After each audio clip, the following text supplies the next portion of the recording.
дар як амалиёти ходимони ҳифзи ҳуқуқ дар вилояти суғд 35 зане боздошт шуд ки ба қавли полис аз роҳи танфурӯшӣ даромад ба даст меоварданд. Полис ин амалиётро профилактике номида, мегӯяд ки занҳои сабукпоӣ аз 18 то 40 сола боздошт ва алайҳашон парвандаҳои маъмурӣ боз шудааст. раиди мақомот нишон додааст ки марказҳои дилхушӣ ва дискоклубҳо ба макони аслӣ паҳн кардани ин зуҳуроти номатлуб табдил шуда, ронандаҳои кирокаш ба ҳайси мусоидаткунанда шинохта шудаанд. ин амалиёт шаби 30 декабр дар марказҳои дилхушии вилояти суғд баргузор шудааст. як манбаъ аз шуъбаи кофтукови ҷиноятии раёсати вазорати корҳои дохилӣ дар вилояти суғд 11 январ ба радиои Озодӣ гуфт, аз миёни онҳо 7 нафар зан ҳамчун фоҳишазан дар қайди марказонидашудаи шуъбачаи ахлоқии раёсат сабт шудаанд. ин ҳамсӯҳбати мо гуфт амалиёти профилактикии ахлоқ ҳафтаи гузашта алайҳи танфурӯшону даллаҳо ва ба хотири ҷилавгирӣ аз паҳншавии касалиҳои сироятии ҷинсӣ роҳандозӣ шуд. нигаронии мақомот аз мусоидати ронандаҳои кирокаш ба танфурӯшии занон дар ҳолест ки бархе занони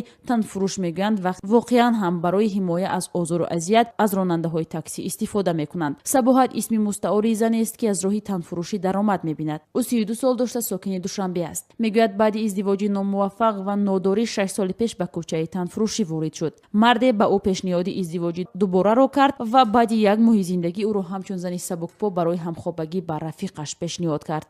қадима якҷоя бош ба ҷои матра нигоҳ мекунам 100%.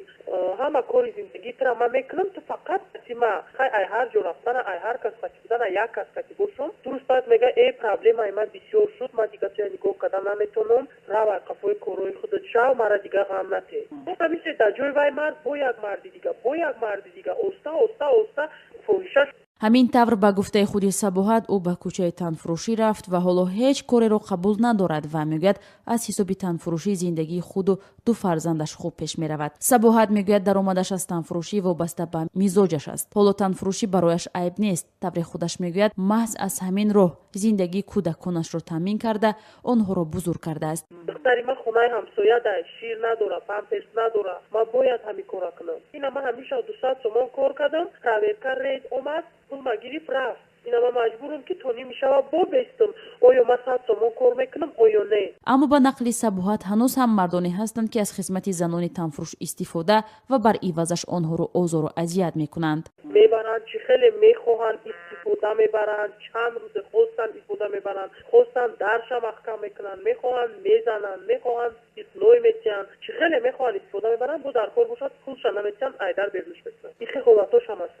бадрафтории бархе аз муштариҳо боис шудааст ки ҳоло аксари занони сабукпо ба мисли Сабоҳат афроди бовариноки худро доранд ва дар чунин ҳолатҳо аз ҳуқуқҳояшон ҳимоя мекунанд ё барои раҳоӣ аз дасти чунин мардон ба онҳо кӯмак мерасонанд. Сабоҳат мегӯяд як соли ахир аст ки танҳо бо машварати яке аз дӯстони боваринокаш мардонро қабул мекунад. дӯсти деринаш ки ронандаи таксӣ аст барои ӯ муштарӣ меорад ё ӯро ба назди муштарӣ мебарад. илова ба ин як бахши даромади вай ки вобаста ба мизоҷ аст дар як ҳафта аз 300 то 1500 сомонӣ аст барои додани ҳаққи заҳмати пуштибонаш сарф мешавад. ҳудудан 500 сомониро моҳона ба далла ё миёнраваш медиҳад. дар ҳамин ҳол Абубакр, як ронандаи таксӣ ки ин масъаларо аз наздик медонад, дар суҳбати бидуни микрофон гуфт ин гурӯҳи ронандаҳо аксаран бо занони танфурӯш ҳамеша дар тамосанд ва дар фурсати зарурӣ ба онҳо кӯмак мекунанд. ин ҳамсӯҳбати мо мегӯяд чунин ронандаҳо махсус барои хизматрасонии занони сабукпо кор мекунанд ва корашон ҳам шабона сурат мегирад. бархе аз нафароне ҳам ки аз хизмати таксиҳо истифода мебаранд, миёнравӣ ё даллагии бархе таксиро онҳоро бо танфурӯшу муштарии онҳо тасдиқ мекунанд. Фирӯз Баротов, журналист ва як фаъоли ҷомеаи шаҳрвандӣ ҳам чанде пеш дар саҳифаи худ дар Фейсбук аз он нигаронӣ карда буд ки як ронандаи таксӣ ӯро меҳмони хориҷӣ фикр карда ошкоро хизмати танфурӯши тоҷикро пешниҳод кардааст. мақомоти Тоҷикистон дар солҳои ахир аз афзоиши танфурӯшӣ дар кишвар бонги изтироб мезаданд. дар вазорати корҳои дохилии Тоҷикистон гуфтанд ки соли гузашта наздик ба 2000 занро ҳамчун занҳои бадахлоқ сабт карданд. ахиран додситони кулли Тоҷикистон пешниҳод кард ки барои мардоне ки аз хизмати танфурӯшон истифода мекунанд ҷазо таъин шавад. ин пешниҳод дар шакли тағйирот ба кодекси ҳуқуқ вайронкунии маъмурии Тоҷикистон навишта шуда дар аввали соли 2018 ба парлумон ирсол мегардад. ҳамин тавр мардони сабукпо истилоҳи наве хоҳад буд ки эҳтимол пас аз қабули тағйири нав дар қонунгузории Тоҷикистон мавриди истифода қарор бигирад. ҳоло дар қонунгузории Тоҷикистон фақат занон барои фоҳишагӣ ё танфурӯшӣ ҷазо мегиранд, аммо мардон ки аз хизмати онҳо истифода менамоянд ба ҷавобгарӣ кашида намешаванд.